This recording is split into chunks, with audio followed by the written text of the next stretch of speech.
दोस्तों आज टंकी रिपेयर की है हमने रूफ टॉप पे, थोड़ी सी लीकेज चली टंकी, इसमें ब्यूटाइल टेप लगाई है। एक हफ्ते से खराब थी ये।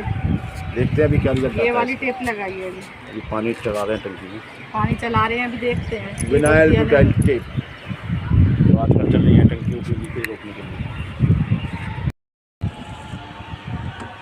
हेलो गाइस, अभी पानी नहीं भरा गाइस, चेक कर लो अच्छे से। हाँ चेक कर लिया।